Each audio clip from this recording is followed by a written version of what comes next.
समय पहले की बात है। किसी जंगल में एक शेरनी रहती थी। शेरनी बहुत ही सुंदर और ताकतवर थी। शेरनी को अपनी ताकत पर बहुत घमंड था। शेरनी का पति जंगल का राजा था और वह शेरनी के स्वभाव के विपरीत बहुत ही दयालु और न्यायप्रिय था। चालाक लोमड़ी, आज तेरी खैर नहीं। रुक जाओ। महाराज की जय हो। तुम दोनों आपस में क्यों लड़ रहे हो? इस जंगल में क्या तुमने एक दूसरे के साथ सिर्फ मारकाट करना ही सीखा है? नहीं महाराज। हमें माफ कर दीजिए, हमसे गलती हो गई। सारे जानवर शेर का बहुत आदर करते थे, लेकिन शेरनी खुद बहुत घमंडी थी। वह जंगल के किसी भी जानवर से सीधे मुंह बात तक नहीं करती थी। महारानी की जय हो। नमस्ते महारानी। कितनी घमंडी है ये। शेरनी के 2 बच्चे थे। शेरनी के बच्चों का जंगल के बाकी जानवरों के साथ खेलने का बहुत मन करता था, लेकिन शेरनी उन्हें किसी के साथ खेलने नहीं देती थी। बच्चों, इधर आओ। बच्चों, तुम्हें इनके साथ खेलने के लिए मैंने कितनी बार मना किया है। ये सब तुच्छ प्राणी हैं। हमारा इनसे कोई मुकाबला नहीं हो सकता। महारानी अपने बच्चों को हमारे साथ खेलने क्यों नहीं देती? उनकी नजर में हम उनके बराबर के नहीं हैं। वह हमें बहुत तुच्छ प्राणी मानती है। एक बार शेरनी अपने बच्चों के साथ खाना खा रही थी कि तभी झाड़ियों में से एक सांप शेरनी के बच्चे की तरफ काटने को बढ़ता है। इससे पहले कि वह सांप शेरनी के बच्चे को काट पाता, एक चील पहुंचती है और सांप को मार देती है। धन्यवाद मौसी, आपने मेरी जान बचाई। कोई बात नहीं, ये तो मेरा कर्तव्य था। चलो बच्चों, अब चलने का समय हो गया है।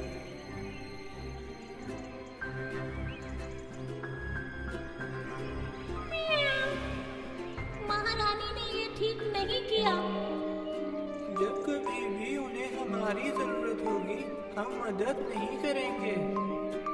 एक दिन शेरनी अपने बच्चों के साथ झील के किनारे सैर करने गई और उसकी आंख लग गई।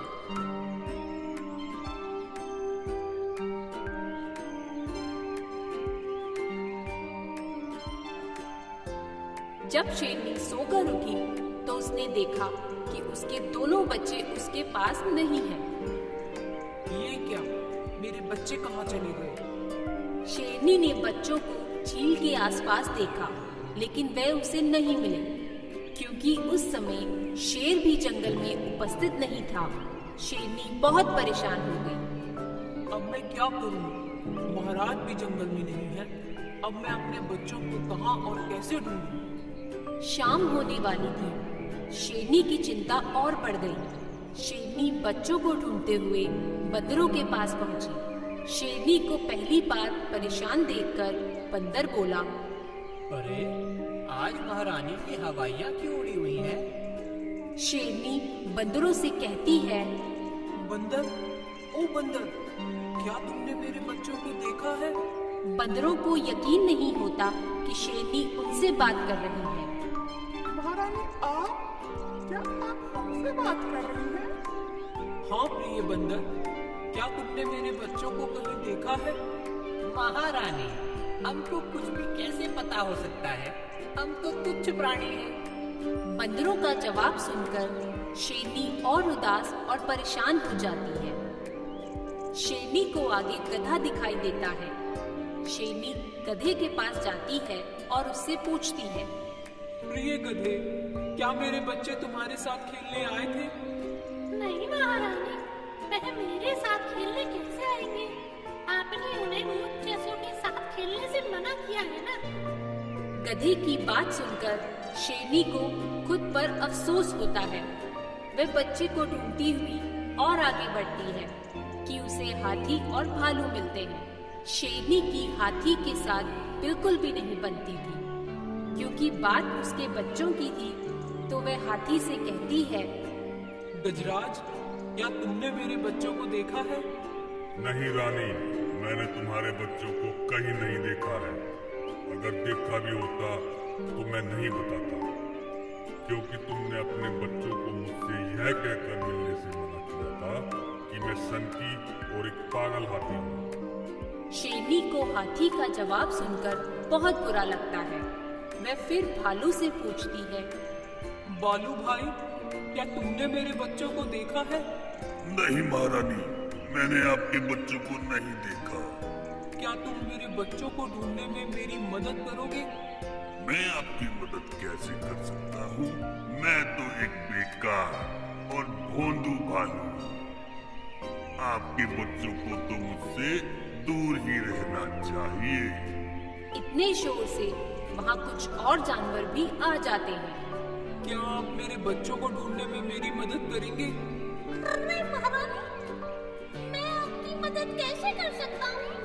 मैं तो नन्हा सा बित्ती सा चूहा हूँ। हाँ, और मैं एक बेलगाम पागल घोड़ा।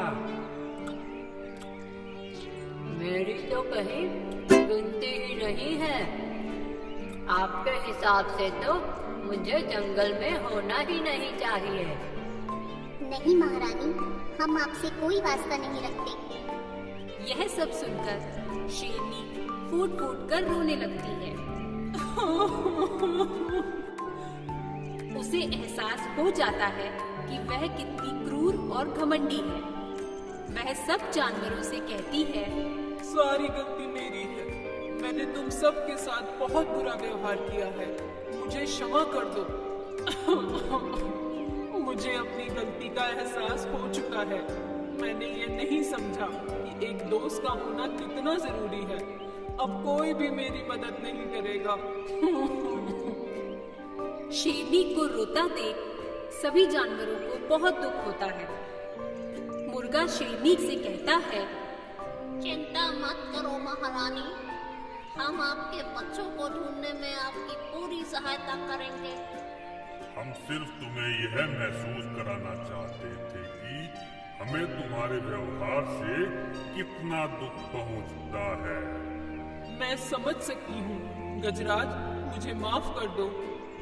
चलो सब मिलकर महारानी के बच्चों को ढूंढते हैं। सारे जानवर एकजुट होकर शेरनी के बच्चों को ढूंढना शुरू कर देते हैं। थोड़ी ही देर के बाद घोड़े को शेरनी के बच्चे कछुए के साथ खेलते हुए मिल जाते हैं। मुझे बच्चे मिल गए हैं, वह यहाँ पर है।